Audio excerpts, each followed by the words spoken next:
제가 네 번에 걸쳐서 이 가정 경제에 대한 말씀을 드렸습니다. 오늘 마지막 시간입니다. 가정 경제의 다섯 번째, 저녁이 있는 삶. 이 말 어디서 좀 들어보지 않으셨습니까? 저녁이 있는 삶. 예전에 그 대선 후보 가운데 한 분이 이것을 이제 슬로건으로 세워서 이야기했던, 또 책도 지었던 그 이야기입니다. 왜 이분이 저녁이 있는 삶이 우리에게 필요하다고 했을까? 우리가 이제 고도의 그 경제 성장이 이루어졌고 또 나름대로 살만하게 되었는데 너무 바쁘게 일을 하다 보니까 이 가족이 저녁을 함께 먹을 시간이 없다. 그래서 이제 우리가 저녁 좀 함께 가족과 함께 먹자, 이런 이제 슬로건이었습니다. 근데 역설적으로요, 잘 살고 경제가 좋을 때일수록 저녁은 없는 것 같고, 오히려 옛날에 못 살고 못 먹을 때 오히려 저녁이 있었어요.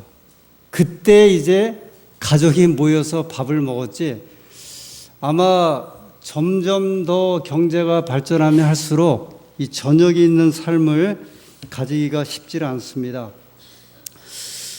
제가 지난 여러 시간에 걸쳐서 절약에 대해서 저축, 그 다음에 미래를 어떻게 준비할까, 이런 여러 가지 이제 내용들을 말씀을 드렸는데, 그런데요, 만약에 그런 미래가 우리가 준비되지 못하고 여전히 우리의 생활이 팍팍하게 이렇게 살아가겠다고 하면 그러면 어떻게 할 거냐는 거죠. 오늘은 약간은 좀 그 개인적인 생각과 어떤 좀 철학이라고 하기에는 좀 그렇고요.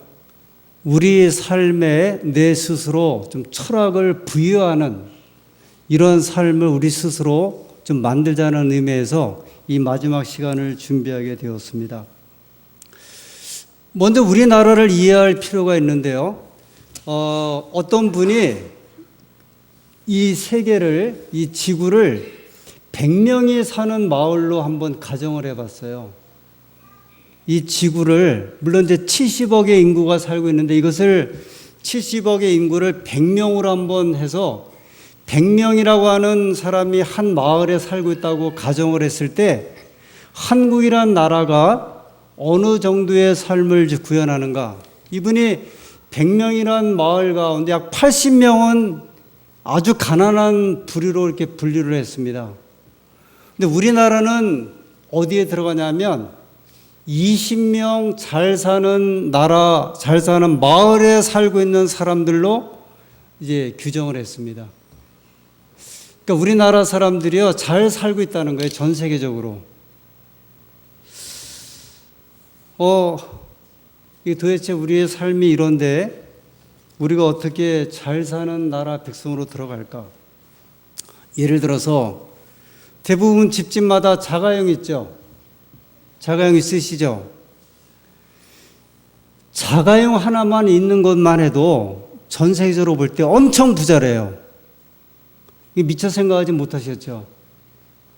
우리는 이제 그냥 흔하게 있다고 생각하는 자가용인데, 아까 우리 안 교장님이 동남아시아 이야기를 하셨나요? 동남아시아에 자가용 있는 가정이 몇 가정 되겠어요? 아까 방글라데시 한번 생각해 보세요. 싱가포르, 아까 어디죠? 스리랑카, 인도, 중국. 자가용 한 대만 가지고 있어도 이 지구상에 볼 때 굉장한 부자로 이제 구분을 합니다. 세계적으로 한 230개 나라가 있거든요.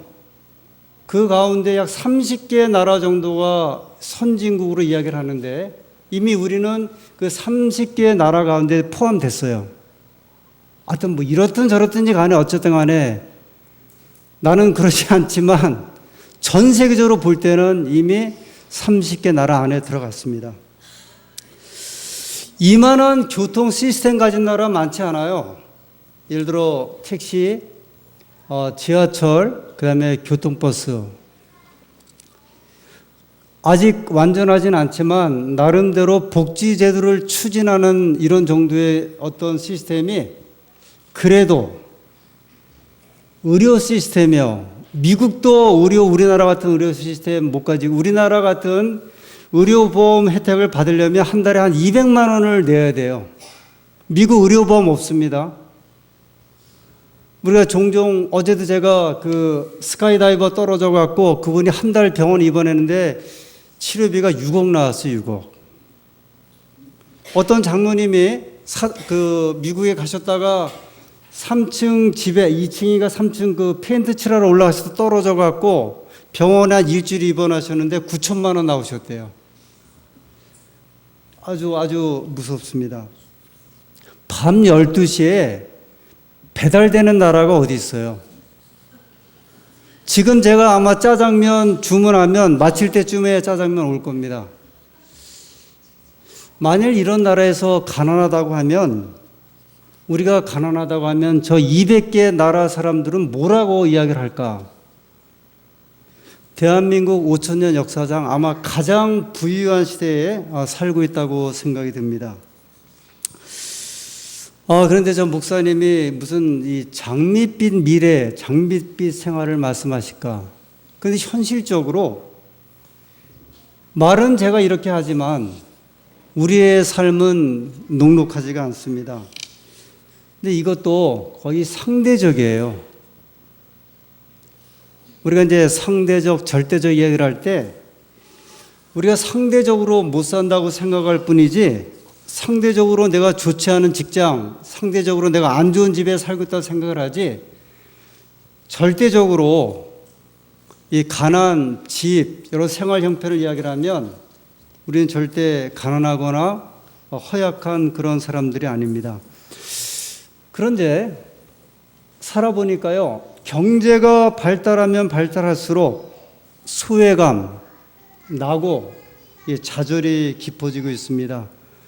불행하게도 우리는 세계 최고의 자살 국가예요. 불행하게도 세계 최고의 정신질환 국가입니다. 불행하게도 세계 최고의 질병 국가예요. 이거 아이러니하지 않습니까? 아니 세상에서 30번째 안에 드는 잘 사는 나라, 그 다음에 부족함이 없는 것처럼 보이는 여러 시스템들이 갖고 있는데 어떻게 하여 세계 최고로 자살을 하고 학생들 가운데서도 세계 최고라고 이야기를 하더라고요. 제가 음악을 한 곡 들려드리는데 이 음악이 어떤 음악인지 한번 맞춰보십시오. 되나 안 되나?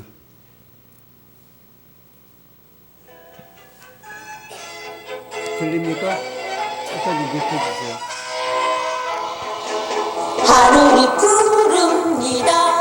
창문을 열면 원망에 하나 가득 가슴에 가득 잔잔한 호수같이. 네, 여기까지 듣겠습니다. 혹시 이 음악 들어보신 분들이요? 거의 한 50대 이상 정도는 은혜 엄마 이거 못 들었어요? 들어봤죠? 손 들었대요. 제가 이제 10대 때 아침마다 KBS에 그 창문을 열면이란 프로그램이에요. 그러면 이게 이 시스터즈가 불렀다고 하는데요. 하늘이 푸릅니다. 창문을 열면 그렇게 음악이 딱 나오고 난 다음에 남자 아나운서가 이제 그 하루에 대해서 이렇게 한 30분 동안 여러 좋은 이야기를 하면서 이게 한 프로그램이에요. 그 당시에 들을 만한 것이 없을 때 이 그 아침마다 이 창문을 열면이란 프로그램을 통해서 들려오는 이야기는 참 감동적이었어요. 이분들이 우리에게 뭐 떡을 주거나 돈을 주는 것도 아닌데 이 음악, 이 방송 듣는 것 자체로 또 있죠. 그 동네마다 스피커를 통해서 붕짝붕짝 그러면서 이제 새벽종이 울렸네, 새아침이 밝렸네. 이 아침마다 이 그 음악을 스피커를 통해서 들으면 절로 신이 났던 그런 시절입니다. 그 안병욱 그 교수님, 그 아주 유명하신 분이죠. 이분이 그 유명한 말 가운데 수분지족, 안분지족, 이 논어에 있는 말을 이제 이분이 풀이하면서 우리가 분수를 알고 만족하게 살아야 합니다. 이게 굉장히 유명했던 이야기들이에요. 그 김영석 교수님, 이분은 지금 생존해 계시는데, 이 안병호 교수님도 계신 것 같고, 이분이 영혼과 그 사랑의 대화, 이 철학자인데, 이 60년대, 70년대에 굉장히 어려울 적에 글로 아주 간단한 문장과 말로 사람들에게 용기를 주었던 그런 시대였습니다. 그 수필가 김소은 씨가 쓴 물 한 그릇의 행복, 아주 그 수필을 통해서 우리가 물 한 그릇에도 행복이 있다. 사실은 이 역설적인 이야기들이에요. 그 배고프고 아주 불편하고 살기 힘들 적에 어떻게 보면 이상적인 이야기를 통해서 사람들을 일깨웠고 용기를 주었던 그런 시절입니다. 이때 전체적으로 나라적으로 빈곤하고 어려울 때 이런 방송이나 이런 한 사상가들의 이야기를 들으면서요, 전 젊은이들, 전 지식인들, 또 백성들이 좋아했고 감동을 받았습니다. 참 가슴에 적시는 그런 이야기들이었습니다. 교회에서도 어제 이제 아침에 그 빌립보 4장 13절 사실 생각해 보니까 그때 그 한 그 말씀이요, 이 청년들을 엄청나게 감동했던 말씀 같아요. 기억해 보면 교회에서 목사님들이 주셨던 말씀을 통해서 장로님들이 주셨던 그 교훈과 약속을 통해서 저희들이 아주 풍성한 생애의 그 꼴을 받았습니다. 그 희망이었고 기쁨이었고 미래였습니다. 그래서 그런 말을, 간단한 말을 듣고 살아오면서요, 생활에 무섭지가 않더라고요. 무서움이 없이 살았던 것 같아요. 아무것 가진 것 없어도요, 우리에게는 희망이 있다, 미래가 있다는 이런 생각 가지고 그 어려운 시절에 방 하나에서 7 식구가 살았을 적에 하루에 3끼를 우리가 다 먹지 못하는 그런 시대를 살았다 할지라도 희망이 있었습니다.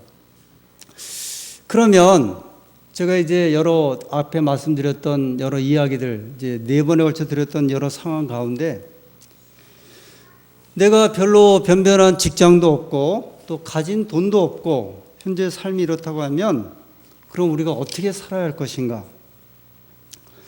결국은 다른 길을 모색하는 수밖에 없어요. 아주 부하게 사는 삶을 추구하든지 아니면 그냥 가난한 삶을 그냥 아예 살든지 제3의 길, 다른 길, 어떻게 우리가 살아야 할까?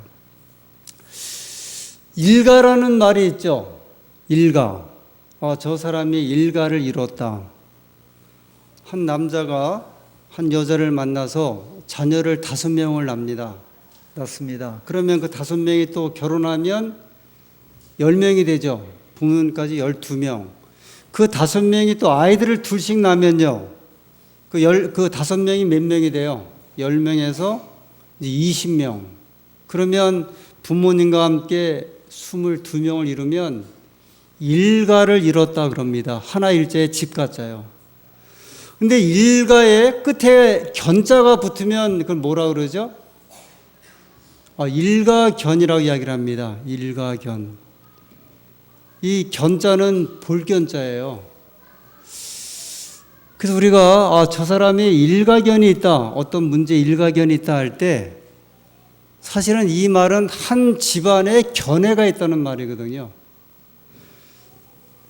우리가 일가견, 그러면 내가 이제 결혼해서 아내를 얻고 자식을 낳고 그 아이들이 이제 많아서 한 10명, 15명 되면 이미 그 자체로 뭐가 되냐면 일가견을 이루는 거예요. 일가견을 이룬다는 말은 나름대로 집안마다 자기의 견해가 있다는 거죠. 자기의 삶의 생활 스타일이 있다는 거예요. 이렇게 살든지 저렇게 살든지 가정마다 자기 나름대로 무엇인가 견해가 있을 수 있다는 거거든요. 내가 부를 추구하는 삶을 살든지 신앙적인 삶을 살든지 내 현재의 삶에서 만족하며 살든지 견해가 있다는 거예요. 그래서 저희가 가장 중요한 것은 뭐냐면 자기 나름대로 집안에 견해가 있으면 되지 않을까. 어떤 삶을 살든지 아버지가 자녀들을 붙들어 놓고 내가 이런 견해를 가지고 내가 한번 살아봐야 되지 않을까. 교회도 교회 견이 좀 있어야 될 것 같고요. 그런 거 봐서는요. 나라도 국가 좀 견이 있어야 될 것 같아요. 그러면 우리 집안의 일가견이 무엇일까? 저는 이제 제가 나름대로 생각했던 한 3-4가지를 좀 말씀을 드립니다. 첫째, 다시 한번 말씀드리지만 우리는 부자라는 사실을 인식해야 돼요. 제가 열해 전에 저희 큰딸을 데리고 캄보디아를 갔습니다. 그건 제가 집안에 일가 견이 필요해서 큰딸을 데리고 간 거예요. 걔만 데리고 이제 갔어요. 걔만 데리고 여러 날 이제 여행을 하면서 이제 신앙에 대해서 삶에 대해서 이야기를 좀 많이 나누게 되었습니다. 안식일이 되어서요. 캄보디아 그 유명한 앙코르와트에 갔는데 그곳에 저희 교회가 있었습니다. 시엘렙이라는 그 도시에 저희 캄보디아 안식일 교회가 있어서 예배를 참석하러 갔습니다. 이제 캄보디아 말을 하는데 저희가 못 알아듣죠. 그랬더니 옆에 있는 한 사람이 영어로 성경절 하나를 이렇게 적어줘요. 아마 지금 이 성경절을 주제로 설교하는 겁니다. 마태복음 19장 23절.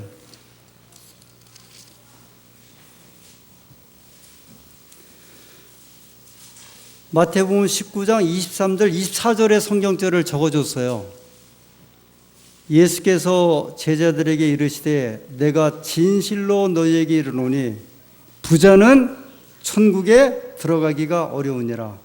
다시 너희에게 말하노니 약대가 바늘기로 들어가는 것이 부자가 하나님 나라에 들어가는 것보다 쉬우니라 하신대. 우리 이 성경절을 많이 쓰잖아요. 근데 저는 그 옆에 있는 분이 알려준 성경절을 제가 읽으면서 제가 나는 부자구나 그렇게 생각을 하게 됐어요. 저는 그전까지 한 번도 제가 부자라고 생각을 안 했거든요. 그런데 이 성경절을 보면서 아니 캄보디아 분들은 평생에 한 번도 비행기를 못 타는데 저는 한국에 살면서 비행기 타고 이 나라에 여행을 와서 안식일에 예배를 드리니 저는 그때 제가 부자가 천국에 들어가 못 들어가 그 생각을 한 게 아니고요. 저는 그때까지 한 번도 제가 부자라고 생각을 안 했는데 그 다음부터는 저는 제 자신을 부자라고 생각을 했어요. 사실 제 위에 사는 사람들보다 이 지구상에는 제 밑에 사는 사람들이 훨씬 더 많아요. 위아래라는 표현은 예를 들어 경제를 말하면 가난과 가난하지 않음인데 훨씬 저보다 열악한 환경 가운데 사는 사람들이 많고요.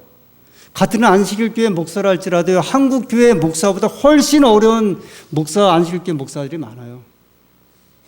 누가 부자예요? 우리가 부자예요, 사실. 가난이라고 하는 것은 상대적인 것입니다. 내 위에보다 내 밑에 어려운 삶을 사는 분들을 보게 되면 그런 말은 이제 다 허지로 돌아가죠. 우리가 늘 내 위를 생각하니까 그렇죠. 내 위를 생각하는 삶은 좀 불행해요. 이 인생을 재미있게 만족하게 살아갈 수 없습니다. 그래서 안병호 교수님은 수분지족, 안분지족 이것을 아주 어렸을 때 60년대, 70년대부터 이 땅의 백성들에게 이야기를 했습니다. 두 번째로요.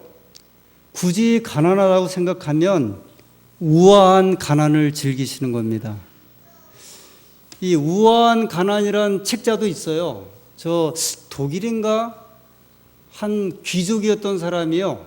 아주 가난하게 되면서 귀족적인 삶을 살다가 자기가 정말 가난한 삶을 살면서 쓴 책이 우아한 가난인데 이분의 이야기는 그거예요. 가난한 사람도 우아해질 수 있다는 거예요. 왜 우리가 비참하게 그런 모습으로 살아가느냐? 절대 그렇지 않다는 거예요.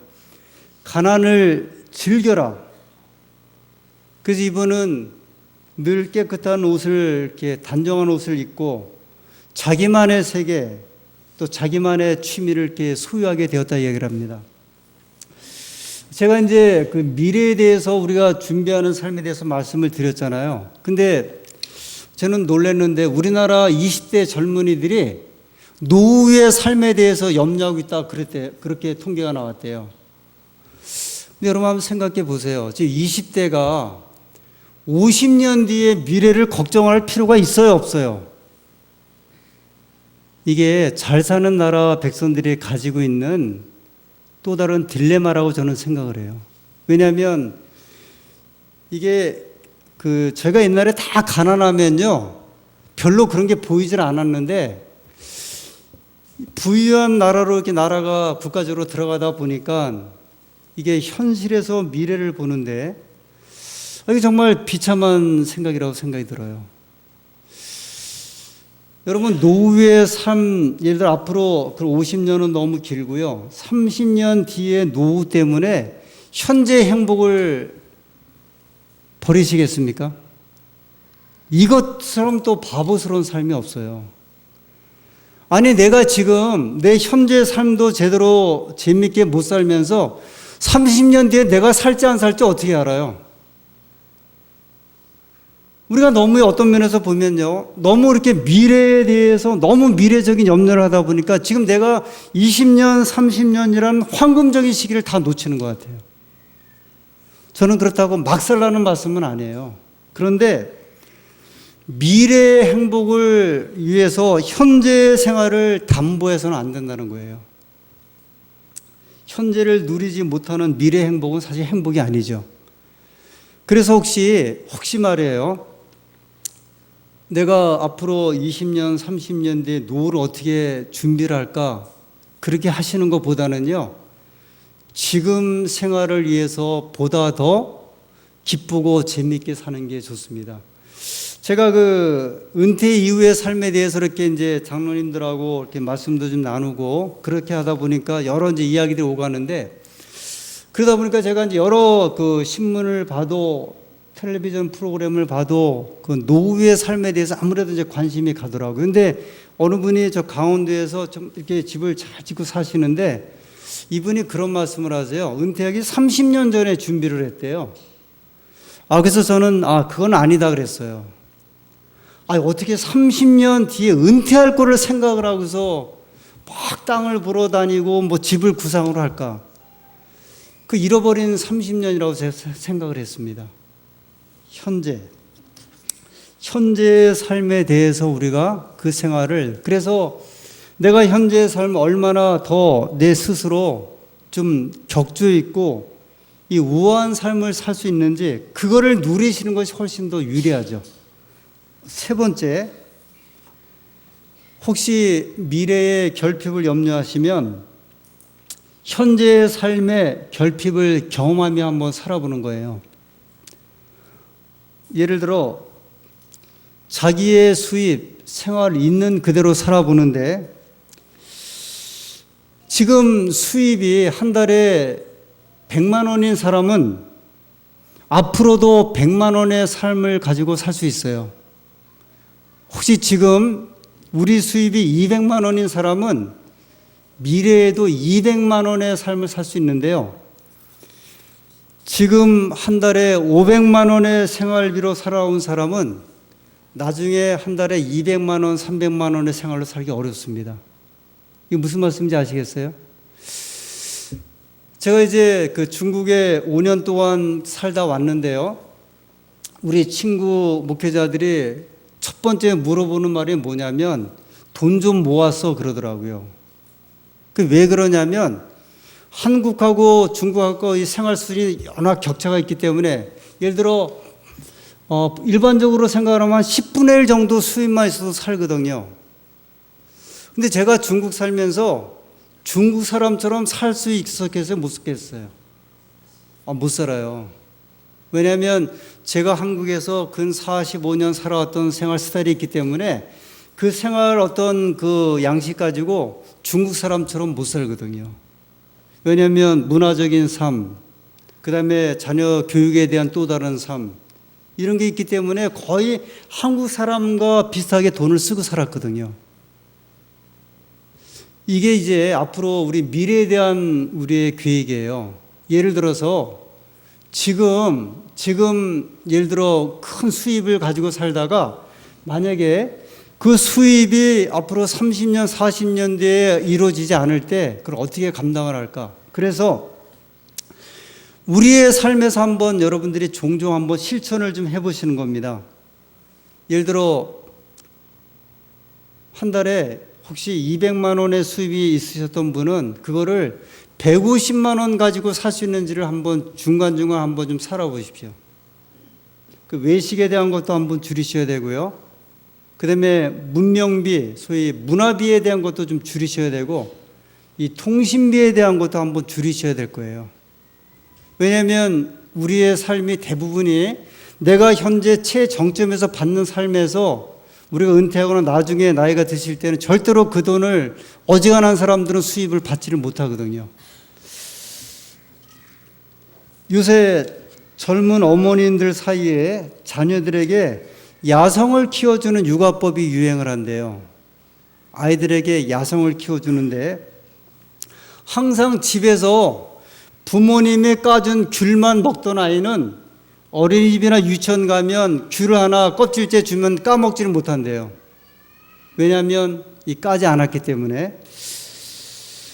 신발을 아침마다 엄마가 신겨주던 아이는요, 자기 발로 신발을 못 신는데요. 근데 이제 이런 일이 정말 가능할까? 한 교수님이 대학생들을 데리고 이제 해외 봉사대를 나가기 위해서 그 티켓을 발권하는데 옛날에는 그걸 주면 이게 꼬리표를 갖다가 가방마다 줬어요. 그 교수님이 이렇게 보니까 대학생들의 상당한 숫자가 꼬리표 이렇게 감아 넘기는 걸 못 하더래요. 혹시 그거 아세요? 이렇게 줄로 대가 그렇게 한번 접어서 넣는 건데 학생들을 가만히 관찰해 봤더니 반 이상이 그거를 못 하더래요.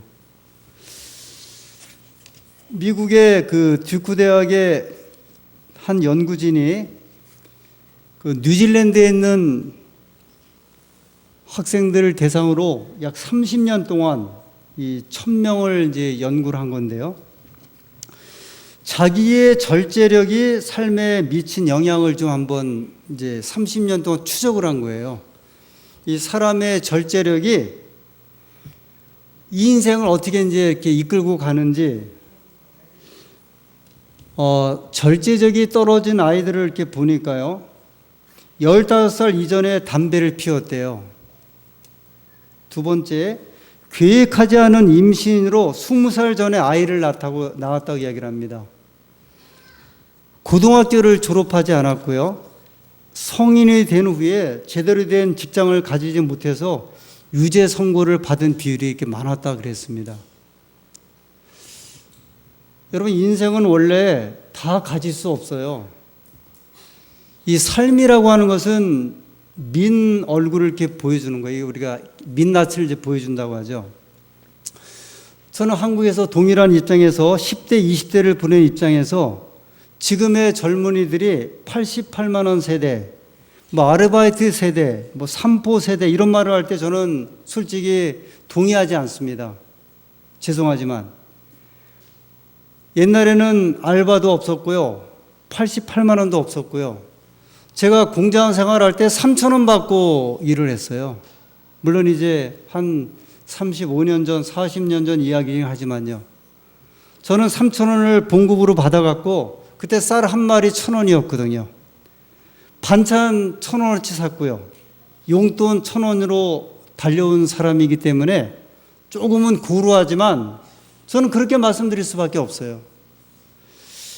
어차피 우리 사회는요, 열심히 일하지 않으면 살아남을 수 없습니다.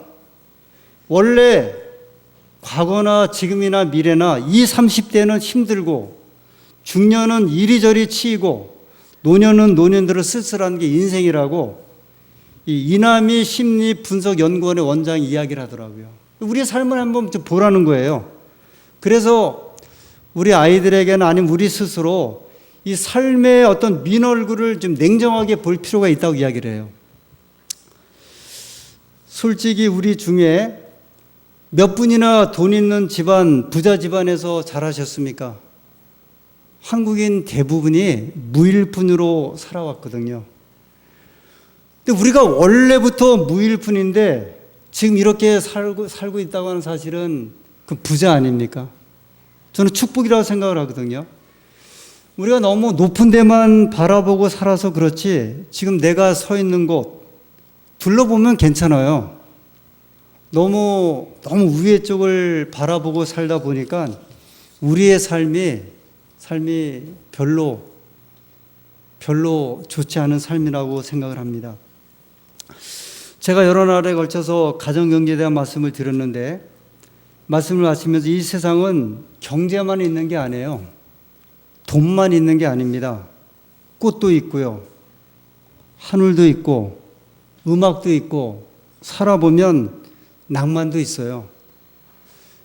하나님도 있고요. 구원도 있고 천국도 있고 영생도 있습니다. 너무 이 땅의 일만 생각하고 살다 보면 이 땅의 삶이 아주 팍팍하고 힘든 삶이 될 것입니다. 마태복음 6장에 있는 제가 정말 좋아하는 말씀, 이 말씀을 드리면서 이제 이 말씀의 끝을 지으려고 합니다. 마태복음 6장 25절부터요. 그러므로 내가 너희에게 이르노니 목숨을 위하여 무엇을 먹을까 무엇을 마실까 몸을 위하여 무엇을 입을까 염려하지 말라. 목숨이 음식보다 중하지 아니하며 몸이 의복보다 중하지 아니하냐. 26절 공중의 새를 보라. 심지도 않고 거두지도 않고 창고에 모아 들이지도 아니하되 너희 천부께서 기르시나니 너희는 이것들보다 귀하지 아니하냐. 너희 중에 누가 염려함으로 그 키를 한 자나 더할 수 있느냐. 28절 또 너희가 어찌 의복을 위하여 염려하느냐. 들의 백합화가 어떻게 자라는가 생각하여 보라. 수고도 아니하고 길쌈도 아니하느니라. 그러나 내가 너희에게 말하노니 솔로몬의 모든 영광으로도 입은 것이 이 꽃 하나만 갖지 못하였느니라. 30절 오늘 있다가 내일 아궁이에 던지우는 들풀도 하나님 이렇게 입히시거든 하물며 너희일까 보냐. 믿음이 적은 자들아 그러므로 염려하여 이르기를 무엇을 먹을까 무엇을 마실까 무엇을 입을까 염려하지 말라. 이는 다 이방인들이 구하는 것이라. 너희 천부께서 이 모든 것이 너희에게 있어야 할 줄을 아시느니라. 33절입니다. 너희는 먼저 그의 나라와 그의 의를 구하라.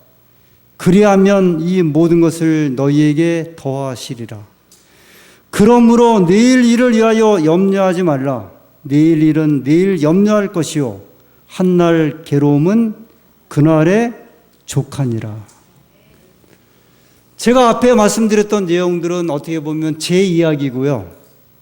지금 마태복음 6장 25절부터 이 말씀은 누가 하신 말씀이에요? 우리 주님께서 하신 말씀이에요. 주님이 계십니다. 우리 주님이 우리 생의 인도자, 보호자이신 사실을 꼭 기억해 주시기를 간절히 부탁을 드립니다. 우리의 염려, 우리의 걱정, 우리의 고생들. 저는 초등학교 6학년 때부터 장사를 했어요. 석빙고 장사. 15살 때 금은세금 공장에서 1년을 일을 했습니다. 2년 동안 부모님과 함께 농사도 져봤습니다. 1년 동안 목장에서 소도 키워봤습니다. 복장을 하고 싶어서요. 그리고 코오롱에서 열관리사로 2년도 근무를 했습니다. 그러나 인생의 주관자 되시는 분은 역시 하나님께서 마태복음 6장에 말씀하신 대로 구구절절히 우리 삶을 붙잡고 도와주십니다. 제가 청년 시절에 저 송산교회에서 보냈는데 거기에 이북에서 이남하신 김필세라는 할머니가 계셨습니다. 음영학교 출신이에요. 아주 유명하셨던 할머니예요. 근데 이분이 이제 세 자녀가 있었는데 큰 딸은 이북에서 약사로 있는데 그만 이남을 못해서 남아 있었고요. 아들 하나는 육군사관학교 제1기생인데 6.25가 일어나던 그 해에 6.25 일어나서 3일 만에 행방불명되면서 없어졌어요. 딸 하나가 있었는데요. 그 딸은 저 미국으로 그 이민 그 아들 때문에 할 수 없이 이제 가게 되셨습니다. 이 할머니가 단칸방에서 혼자 이제 생활하셨는데 하루는 가서 그 방에 가서 이렇게 누워 있는데 벽에 주력갱생야 이런 말이 이제 써붙여 있었어요. 주력갱생야. 할머니 저게 무슨 말이에요? 그랬더니 아 저게 원래 자력갱생이야. 자력갱생. 이게 이북에서는 자력갱생이란 말을 쓰는데요. 내 힘으로 내가 산다. 근데 할머님은요, 그 스스로 자자, 자력갱생의 자자에다가 그 자를 뭘로 바꿔 쓰셨냐면 주님의 주자로 이렇게 바꿔 쓰였어요. 주력갱생야. 무슨 말이에요? 주님의 힘으로 나는 산다. 여러분 그렇습니다. 우리가 뭐 하루에 3끼를 먹던 5끼를 먹던 7끼를 먹었던 왕처럼 산다 할지라도 저 정말 집이 뭐 수백 평이 되어서 아주 궁궐같이 사는 사람이라 할지라도 아니면 초가 삼간 아니면 단칸방이라 할지라도 결국은 주님의 힘으로 사는 거예요. 주님의 힘으로. 제가 이 가정경제에 대한 마지막 말씀입니다. 결국은 우리가 주님의 힘으로 살지 아니하면 이 땅의 삶은 아무 의미가 없어요. 여러분과 제가 주님의 힘과 은혜와 능력으로 사는 모두가 되기를 간절히 소원합니다.